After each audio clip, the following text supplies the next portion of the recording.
Hi friends, இன்னைக்கு நம்ம உன்னை மாற்று உலகம் மாறும் சேனலில் ஒரு அழகான உண்மையான நடந்த நிகழ்ச்சியை தான் நம்ம பகிர்ந்துக்க போகிறோம், அதாவது ஷேர் பண்ணிக்க போகிறோம்.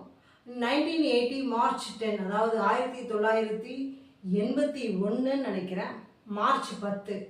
அதில் ஒரு பைலட், ஒரு பெரிய ஒரு சொற்பொழிவாளர், ஒரு பெரிய ஸ்பீக்கர்னு வச்சுக்கோங்களேன், கிரேட் சொற்பொழிவாளர். அவர் மோரிஸ் குட்மேன் அவர் பேர், நீங்கள் கேள்விப்பட்டிருப்பீங்கன்னு நினைக்கிறேன்.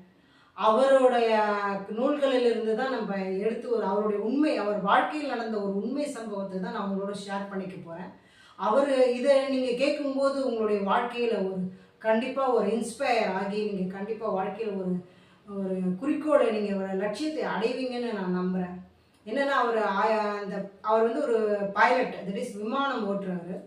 ஒரு நாள் அவர் விமானம் 1981 மார்ச் 10 அவர் எழுதியிருக்காரு, இந்த மாதிரி நான் விமானம் ஓட்டி கொண்டிருந்தேன். விமானம் ஓட்டும் போது கிட்டத்தட்ட ஒரு பர்டிகுலர் ஹைட்டில் போயிட்டு ஃப்ளைட் கீழே விழுந்துருச்சு, விமானம் கீழே விழுந்துருச்சு.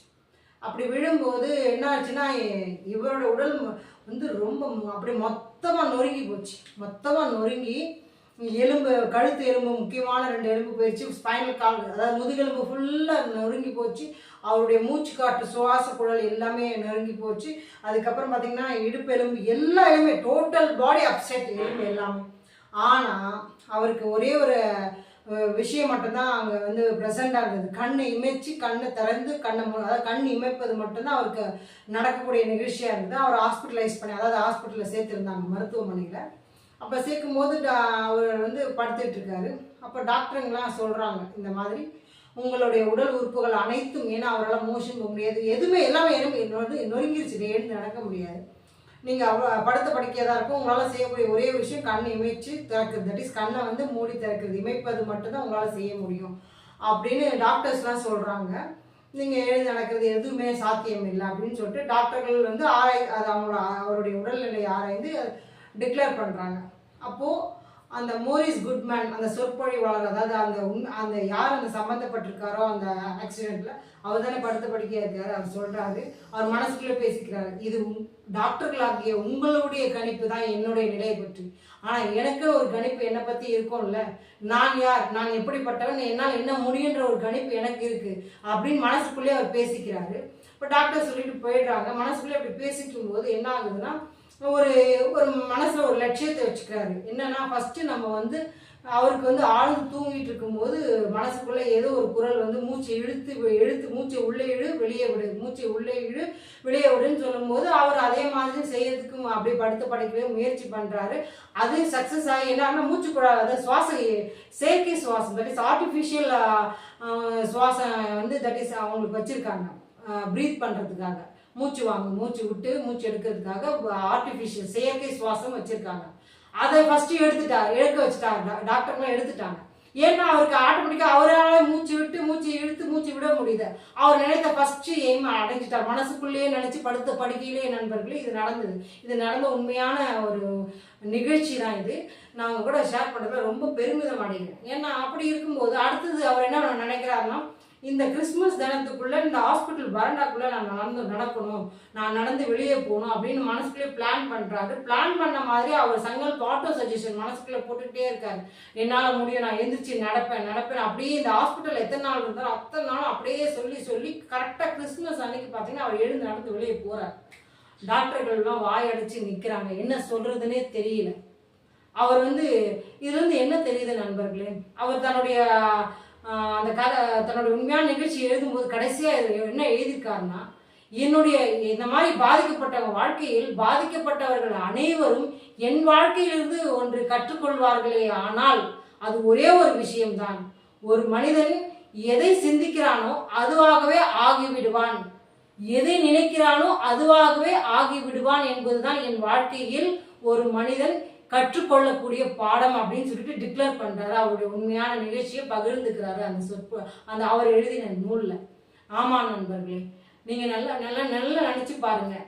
வாழ்க்கையில் பார்த்தீங்கன்னா பெரிய பெரிய பெரிய லெவலில் வாழ்க்கையை உச்சகட்டத்துக்கு வந்தவங்கலாம் வாழ்க்கையில் அடி பாதாளத்துக்கு போனவங்களால தான் முடிஞ்சிருக்கு. இது உண்மையான சம்பவம். ஏன்னா வாழ்க்கையில் பார்த்தீங்கன்னா எவ்வளோக்கு எவ்வளோ துன்பங்களும் துயரங்களும் அடிபட்டிருக்கோ அவங்க மட்டும்தான் வாழ்க்கையில் முன்னுக்கு வர முடியும். ஏன்னா ஒரு துப்பாக்கியை எடுத்துக்கோங்களேன், எந்த அளவுக்கு பின்னோக்கி இழுக்கிறீங்களோ அந்த அளவுக்கு தான் அந்த கன் வந்து ஃபோர்ஸா போய் சுட முடியும். அதே மாதிரி ஒரு வில் அம்பு எடுத்துக்கோங்க, அம்பு எந்த அளவுக்கு இழுக்கிறோமோ அந்த அளவுக்கு பின்னோக்கி இழுக்குமோ அதுதான் கரெக்டா குறியை பார்த்து போய் தாக்கும்.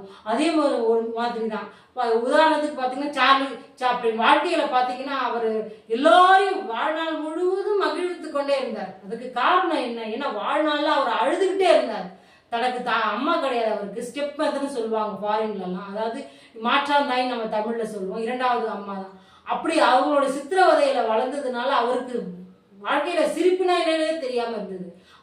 ஆனா தான் ஒரு நகைச்சுவை உணர்வால மற்றவங்களை வெல்ல முடியும்னு தனக்குள்ள இருக்கிற திறமையை கண்டுபிடிச்சி அழும்போது கூட மழையில தான் அழுவாராங்க, மழை காலத்துல தான் அழுவாராங்க. ஏன்னா தனக்கு தான் அழுறது கூட யாரும் தன்னுடைய ரசிகர்கள் யாரும் பார்த்துடக்கூடாதுன்னு சொல்லிட்டு அவ்வளோ ஒரு ஆழமான துன்பத்துக்கு ஆட்பட்ட உறவுனால்தான் மற்றவர்களை சிரிக்க வைக்க முடியும், சிந்திக்க வைக்க முடியும் அப்படின்னு சொல்லிட்டு நமக்கெல்லாம் காட்டின, அதாவது நமக்கு எக்ஸ்பிரஸ் பண்ணவர் யாருன்னா சார்லி சாப்ளின். இதே மாதிரி உதாரணத்துக்கு நிறைய பேரை சொல்லலாம். எம்ஜிஆர் அவர்களை எடுத்துக்கொள்ளுங்கள். அவர் வந்து சாப்பாடு ஒரு வேளை சாப்பாட்டுக்கே வந்து ரொம்ப திண்டாடினவர். அதனாலதான் என்னவோ தெரியல அவருடைய ஆட்சி காலத்தில் எல்லாம் வயிறார குழந்தைகள் எல்லாம் பள்ளியில் வயிறார சாப்பிட்டாங்க, ஏழைகள் வயிறார சாப்பிட்டாங்க. அவர் இன்னிய வரைக்கும் கட்சியோ இல்லாட்டி ஒரு மத சார்பின் அடிப்படையிலோ யாருமே அவரை பாராட்டுறதில்லை. ஆனா அவர் தனி மனிதனாக மற்றவர்கள் பசியை போக்கியதற்காகவே அவர் இன்னை வரைக்கும் எந்தவித கட்சி பாராபட்சம் இன்றி அவர் எல்லாராலும் பாராட்டப்படுகிற ஒரே ஒரு காரணம், அந்த துன்பத்தில் அவர்கள் உழன்றதுனால மற்றவர்கள் அந்த துன்பத்தில் உழலக்கூடாதுன்ற ஒரே ஒரு காரணத்துக்காக அவர் அந்த துன்பத்திலிருந்து வெளிவரணும்னுட்டு மற்றவங்க வெளிவரணுன்றதுக்காக பாடுபட்டார். அதனாலதான் இன்னி வரைக்கும் பேசப்படுறார். அதே மாதிரிதான் நண்பர்கள், நாம் எந்த அளவுக்கு இறைவன் வந்து நம்மளை வந்து ஒரு சின்ன சின்ன துகளா, அதாவது நொறுக்கிட்டான்னு ஒரு சமயம் நம்ம மனசு வந்து ரொம்ப வேதனைப்படும். ஏன்னா ஆண்டவன் சின்னவனம் ஆக்கிட்டானே, தரமட்டம் ஆக்கிட்டானே அப்படின்னு ஒரு நேரம் நம்மளுக்கு நினைக்க தோணும். இல்லை நண்பர்களே, ஒரு தரைமட்டமான இடத்துலதான் ஒரு அழகான கட்டிடம், ஒரு அழகான பில்டிங் உருவாக்க முடியும். குண்டும் குழியுமா இருக்கிற இடத்துல எங்கேயாவது ஒரு கட்டிடம் எழுப்ப முடியுமா? அப்போ நம்மளை ஒரு அழகான கட்டிடமாக எழுப்புவதற்கு இறைவன் நம்மளை தரைமட்டமாக ஆகிவிட்டான் என்று நினைத்தீர்கள் என்றால் நீங்கள் வாழ்க்கையில் வெற்றி அடைவது நிச்சயம். அது மட்டும் இல்லாமல் இந்த மோரிஸ் குட்மேனோட வாழ்க்கையில் அவர் சொன்னது போல, என் வாழ்வில் இருந்து நீங்கள் ஒன்று கற்றுக்கொள்வீர்களே, ஆனால் தான் எதை நினைக்கிறான், அதாவது எப்படி ஆக நினைக்கிறானோ அப்படியே ஆகிவிடுவான் ஒரு மனிதன் என்று தன்னுடைய வாழ்க்கை சரித்திரத்திலிருந்து தன் ஒரு செய்தியாக நமக்கு அளிக்கிறார் மோரிஸ் குட்மேன். நாமளும் அந்த தத்துவத்தின் சாரத்தை எடுத்து, அவருடைய வாழ்க்கையின் சாரத்தை எடுத்து எதை நினைக்கிறோமோ அதுவாகவே மாறிவிடலாம். இதற்கு நம்மளுடைய சேனல்களை பல மெசேஜ் நாங்க கொடுத்துருக்கோம். அதை நீங்க பயன்படுத்திங்கன்னா கண்டிப்பா நண்பர்கள் வாழ்க்கையில் முன்னுக்கு வரலாம். நன்றி, வணக்கம்.